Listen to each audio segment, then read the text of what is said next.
खरं म्हणजे मुंबईमध्ये लाखो लोक एकत्रित आलेत. त्यांच्या अन्न पाणी या व्यवस्था महापालिकेने पुढे होऊन केल्या पाहिजेत. माझं पुणे मुंबई महानगरपालिकेतल्या प्रशासनाला देखील विनंती आहे की ठीक आहे, त्यांच्या मागण्यासाठी लोक आलेले आहेत, आपण तिथं सुविधा सगळ्या मिळतील हे बघण्याचं काम केलं पाहिजे. कारण लाखो लोक आलेले आहेत आणि तेवढी काळजी सरकारनेही पुढाकार घेऊन घेतली पाहिजे. जरांगे असे म्हणाले की इंग्रज बरे पण हे सरकार पानटपरे असतील, दुकान असतील, सर्व बंद. आज समिती त्यांना भेटायला गेलेली होती, शिंदे समिती. त्यांची चर्चा चालू आहे, पाहू आपण काय होतंय. नाही झाली निष्पन्न, त्यातून काय नाही झालं, आंदोलनावर ठाम आहेत. मुदतवाढ मागितलेली आहे असं काहीतरी मी ऐकलं.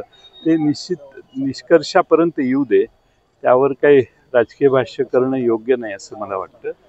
जे काय होईल ते नक्की काहीतरी तोडगा सरकारने काढावा आणि तो निघेल अशी आशा आपण करूया. ओबीसी संघटना सुद्धा आता आक्रमक झाले, ते सुद्धा मुंबईला कूच करणार असं म्हणतात. जरांगे पाटलांनंतर ते सुद्धा आता आक्रमक झाले, यावर काय सांगा? यावर म्हणजे सरकार असं हे प्रश्न मार्गी काढण्यात अपेक्षा वाटते सरकारचे. बघू ना, आता 4 महिन्यापूर्वी सरकार सांगितलेलं होतं, सत्तेत बसणारे जे बसलेलं सरकार आहे ते यावर काय करतंय, ओबीसींच्या बाबतीत असो किंवा मराठा आंदोलनाबाबतीत असो, ते आपण म्हणजे एवढे लोक मुंबईत गेलेली आहेत.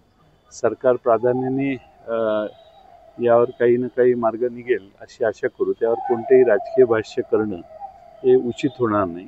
हा राजकीय प्रश्न नाही असं मुख्यमंत्र्यांनी सांगितलेलंच आहे, त्यामुळे यावर काही इतर भाष्य करणं योग्य नाही. जरांगेनं दिलेली आज मुदत संपत आहे, संदेश 6 ला मुदत संपणार आहे. हा दुसरा पुन्हा कायदा सुव्यवस्था निर्माण होण्याची शक्यता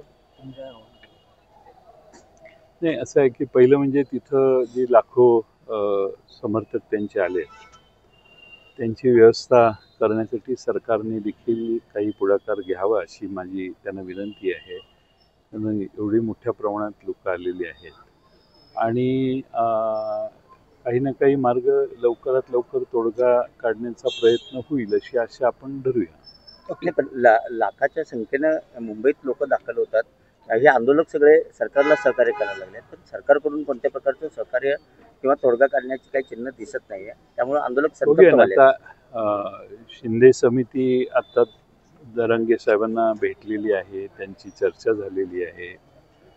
परत जाऊन ते पुन्हा आणखीन काही विचार करतील.